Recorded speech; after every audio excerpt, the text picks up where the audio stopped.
অপারেশনের আগে গুগল নাকি ডাক্তার? অবশ্যই ডাক্তার। গুগল করলে আপনি অনেকগুলো ইনফরমেশন পাবেন, বাট গুগল কখনো বলবে না আপনার প্রয়োজনীয় ইনফরমেশন কোনটা। কারণ গুগল একটা সার্চ মেশিন, ওইটাতে যে ইনফরমেশন সবচেয়ে বেশি ক্লিক হয়েছে এটা সবার উপরে আসবে, জরুরি না কোনটা ইম্পর্টেন্ট। সো এইখানে অনেকেই মিসগাইড হয়। এক্সাম্পল হিসেবে আমি বলবো, স্কিন মোলে ক্যান্সারে কনভার্ট হয়, মানে আপনি আউটকাম অফ স্কিন মোল এইভাবে যদি খুঁজতে যান আপনার ক্যান্সার অনেক উপরে আসবে, বাট ক্যান্সার অনেক পরে আসার কথা। কিছুই হয় না, এটা সবার আগে আসতে হবে, কিন্তু না, কারণ সবাই ঘাটতে ঘাটতে ঘাটতে ক্যান্সারে যে ক্লিক করে ক্যান্সার হয়ে যায়, একটু দেখি তো। এই করতে গিয়ে শেষ পর্যন্ত ক্যান্সারটা সবার উপরে নিয়ে চলে আসতেছে। ব্রেনে ক্যান্সার হয়ে যায় তখন। হ্যাঁ, মানে এমন কতগুলো কনসেপ্ট তৈরি হয়।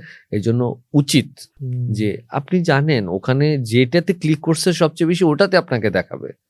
সো আপনার উচিত যে এক্সপার্ট, যে সাবজেক্টে এক্সপার্ট তার কাছ থেকে ওই ডাটাটা নেন।